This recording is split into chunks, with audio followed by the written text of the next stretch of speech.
I don't see any lag. Okay, cool. No lag seems fine. Good. I got one more thing before we start the tier list, my friends. I think this is interesting. I always, Lex Fridman pay attention to the right. And I try to pay attention to communities on the internet that are genuinely anti-establishment, but not communist.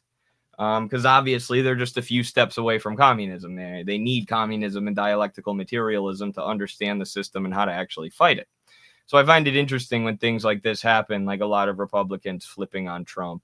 And a lot of people flipped on Lex Fridman recently. Lex Fridman doesn't have that much influence over MAGA people in the right wing. He's such a robot, right? He's such like an uninteresting, bland guy who just talks about how the world can be saved through having friendly conversations where we aren't hypercritical of each other. When he's talking to rich and powerful people who have been on Epstein's island, we just got to have conversations with them. He's that kind of guy. I don't know what he's ever done. I don't know why he's famous or considered a smart guy. But he does have a decent, sizable audience, including of right-wing people and anti-establishment people on YouTube. And recently, he did something which is rare for Lex. He had Scott Horton on his show, who is somebody that's actually politically literate, that actually understands geopolitics and is a very good journalist, understands the Ukraine issue. And Lex hosted a debate between Scott Horton and Mark Dubowitz about Iran-Israel. And the debate was an absolute blowout. Scott dominated Mark. But what most people were talking about in the comment section was how biased Lex Fridman was as a moderator and calling Lex a potential Mossad operative. So check this out. Pretty interesting. Friedman recently got destroyed on his own show, moderating a debate about the Iran-Israel conflict. His own audience is tearing him to shreds in the comments for being completely biased and out of his depth to host this debate between Scott Horton and Mark Dubowitz. Just look at some of these. This one says, Lex was so clearly biased that it almost made this episode unbearable to watch. As soon as Scott starts going through a list of refutations against Mark's outrageous claims, Lex cuts him off. Meanwhile, Mark, the pro-Israel guy, is allowed to speak uninterrupted.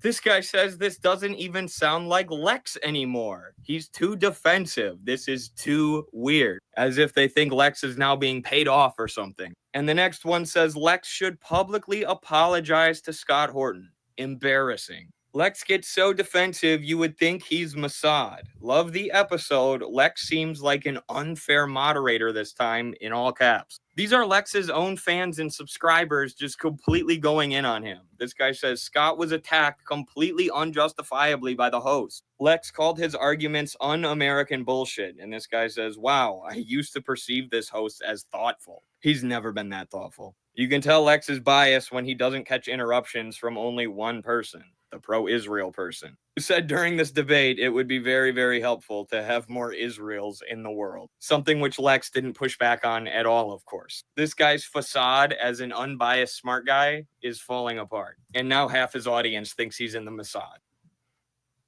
All right, so there's the comments. I should have played this one first, actually.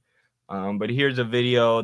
This video was more viral than the one of Lex actually talking. But here's one that actually shows how the interview went down.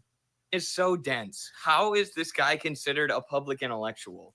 Lex Fridman is so dense. How is this guy considered a public intellectual? Recently, he hosted a debate with somebody who's actually politically educated, and Scott Horton, and it did not go well for Lex. The idea that you would accuse the President of the United States of being a foreign agent for Vladimir Putin, I think, is unfounded. I think Scott did really good work in debunking that.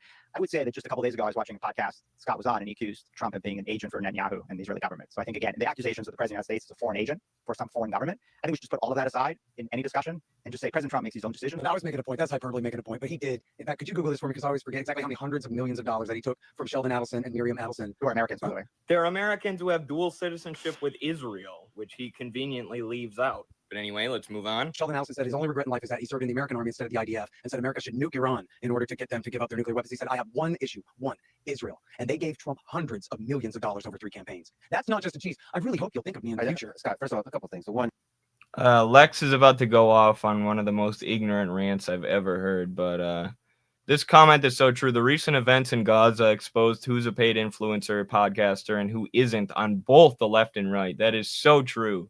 I remember it happened first with Ben Shapiro, a bunch of people saying, ripping him apart in his comments, saying, I realize now that you're not on my side. You're on the side of the rich. I'm on the side of the poor.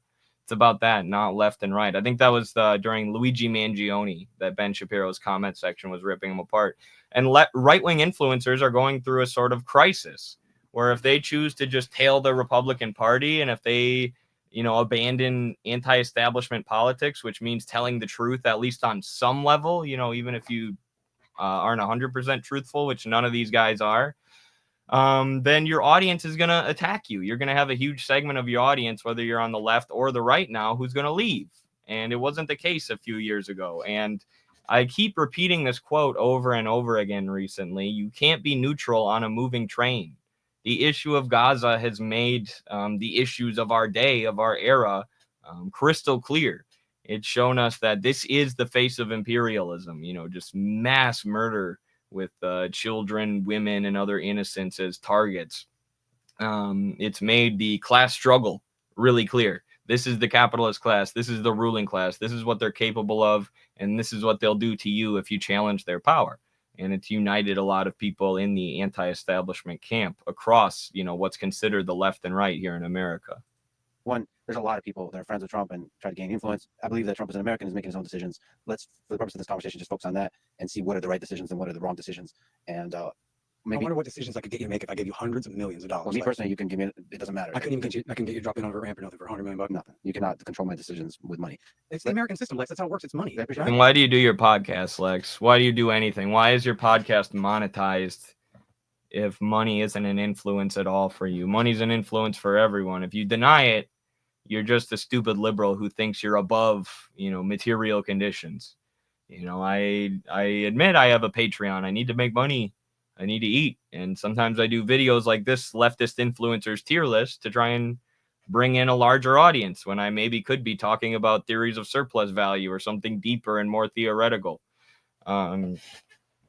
But liberals are dishonest about it. Like, no, I'm completely uncorruptible. Me, myself, I'm uncorruptible. But I mean, we're talking about the American political system here. We're talking about the American political system. And he's like, well, money wouldn't influence me. So let's just ignore all of Trump's corporate influences when we talk about Trump's decisions, right? Because it's mean and not very nice to call Trump a foreign asset or say that Trump's influenced by Israel. Let's completely ignore all of his corporate influences. Because Russiagate was a hoax, let's ignore the billions of dollars that he got from the Adelsons. Like, no, why would we ignore that? That's a massive piece of evidence. When Trump is acting irrationally in Israel's favor and receiving billions of dollars from Israeli donors, like, yeah, we got to talk about that. What do you mean we should just set that aside, Lex? We should just set it aside.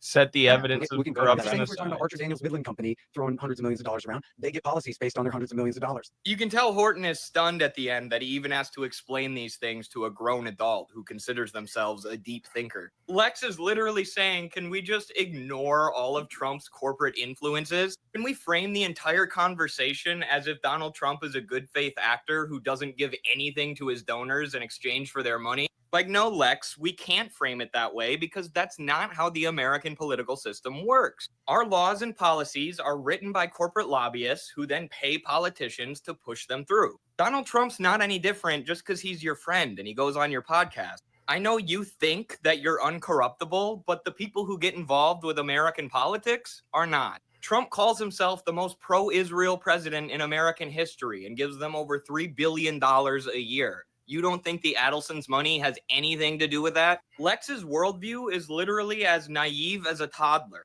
He thinks the whole world can be saved by kindness and having nice conversations where we don't provide any pushback, by treating world leaders as if they're our friends and we all just need to sit down and have a beer together. No, Lex, these people are nefarious, corrupt corporate puppets, and you're naive, so they're using your platform as a tool to boost themselves. Please just read a book other than Animal Farm. This is why people mocked you over your reading list a few years ago.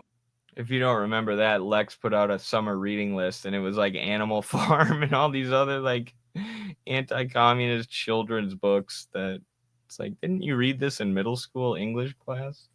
These anti-establishment types like Scott Horton or Dave Smith seem literate on geopolitics and U.S. empire, but inevitably discuss socialist countries with tired State Department talking points. Thank you, Marco, for the $10 super chat and the astute comment. Yes, very true. Always beware of those journalist types. Sometimes they don't look that closely into existing socialist countries or the myths surrounding them.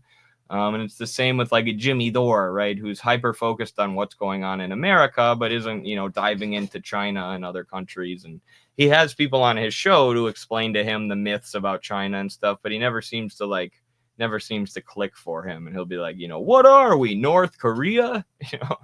What are we? A bunch of Asian people?